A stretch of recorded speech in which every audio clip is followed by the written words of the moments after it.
We've all been there. You finally sit down at your desk and suddenly there's distractions everywhere. Your phone's going off, notifications in a group chat you don't even care about. And then before you know it, you're down this Instagram rabbit hole trying to watch a cat paint. And then you tell yourself, I'm going to study, I'm going to sit down at your desk. But then it's kind of half-hearted. You're not really in the right mindset for it. You're not focused enough. You may do a few hours and you tell yourself, I'm going to do it properly tomorrow.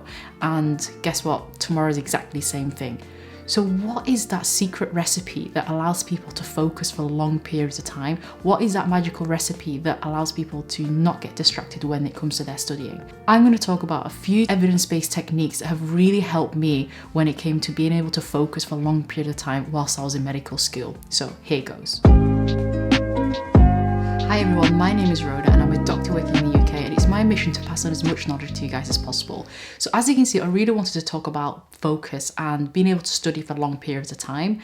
When it came down to my studying when I was in medical school, I was able to sit at my desk for 10 hours, 11 hours in the day, obviously with breaks in between, and be able to focus for a long period of time without getting distracted.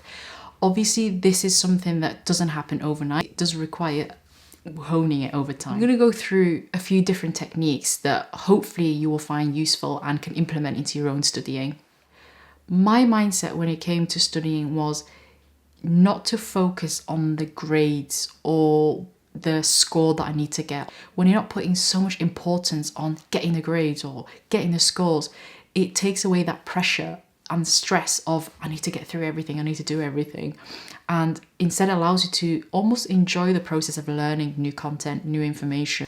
For me, it was more about, right, let me break it down into smaller manageable tasks. Today, I'm going to get through an hour or 2 hours of genetics and I'm going to cover it to the best of my ability. Over time, without realizing, you know that you've done enough for you to be able to comfortably get through your exam.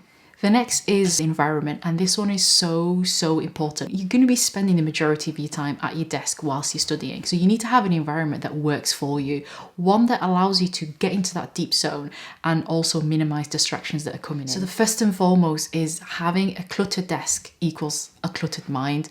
I used to keep my desk as tidy as I can possibly get it.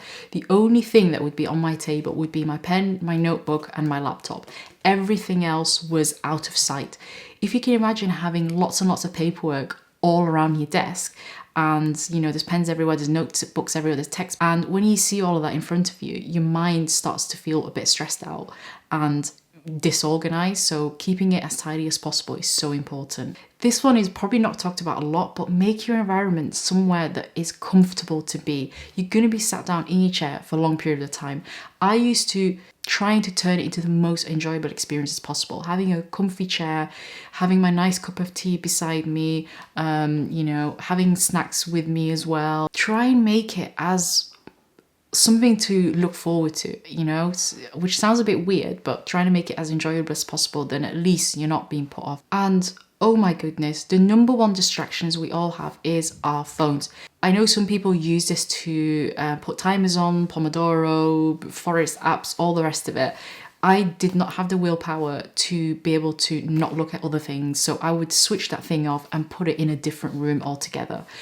When you know how distractible a phone is, you will try and keep that thing as far away from you as possible. There was a study done at Florida State University where they got 150 students and they told them to do some kind of a study exercise.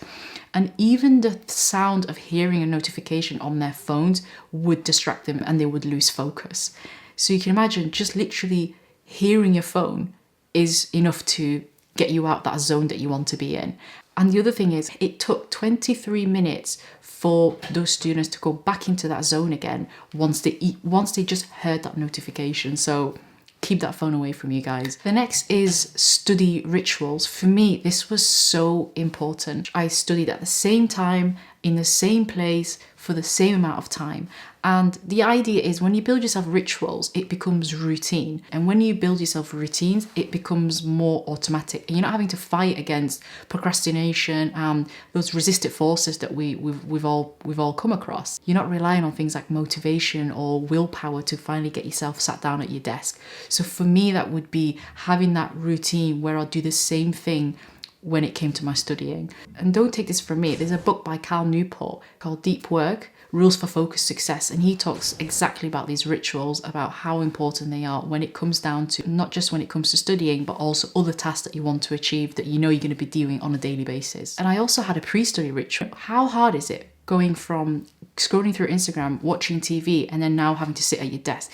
You almost have to allow your brain to go through like a transition period where you can acclimatize it to studying. So what I would do is go to the toilet, make sure I've got my cup of tea in hand, get all my notes ready that I'm going to be using for that session, and just those few minutes prime my brain for crunch time. And the next one is implementation intention. This is a term that was coined by a German professor at New York University called Peter Gollwitzer. Hopefully I'm saying that right. And he talked about when it came down to goals or to-do lists or things that we need to get done, the trap that people often fall into is not making these goals very specific, not giving yourself the when, the where, the what of that goal and how you're going to achieve it. So what he was saying is the more specific a to-do list is, the more likely you'll get through that to-do list and the more likely you'll achieve your goals. So what I used to do that was not the right way on my to-do list would be so vague and like generalized, like, oh, study chemistry today or study English today. And when it came down to sitting down at my desk, I would literally have no idea where to start. Okay, I said study biology, but which part of biology? So I used to make sure that my to-do list was so specific, to the page, the chapter I'm going to be covering, what exact question I want to answer that day. And contrary to popular belief, our brain is not good at freestyling. We need that detailed plan to have a sense of clarity and a sense of purpose. In an indirect way, it also motivates you. The next one is prioritization. When you've got your to-do list and you've figured everything out that you want to get through, you don't know exactly how to go about what order do I need to get through this list. And a lot of the time I used to do the things that I enjoyed the most at the beginning or the easiest thing right at the beginning. But the problem was by the time I got to hard stuff or the very complicated stuff, I was already too tired out. And that was the time where you're more likely to procrastinate and more likely to just... So what I used to do was I used to work backwards. So I'd have my to-do list in front of me and then I would start with the most complicated concept or the most difficult thing on that list. And in that way, as you get through the hard things at the beginning, it becomes, and you're going through things that are progressively easier and easier, then, as you start losing focus, you're doing the things that you're enjoying more. So then you're still drumming up a little bit of motivation to get through that as well.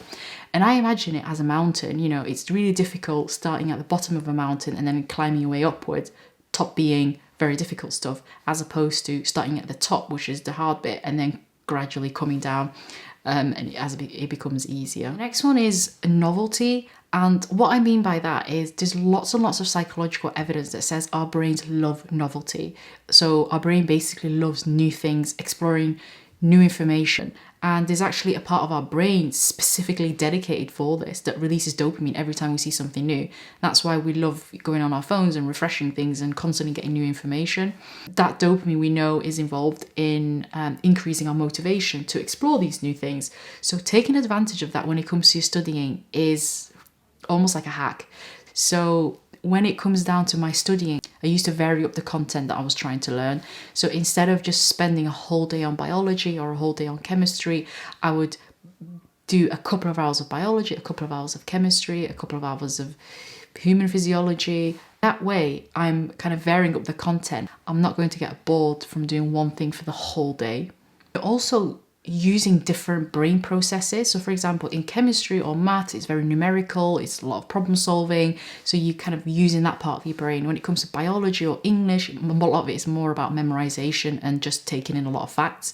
So just varying up even the processes of how your brain takes in information, as well as the variety of it, really helps keep you focused. This is totally different to multitasking, because multitasking has been shown to be very, very ineffective. There is actually a lot of evidence that says there's something called attention residue, which is where once you've jumped from one topic to another, your brain is still processing the topic that you've just finished, and you're not really focused to kind of get through the next topic.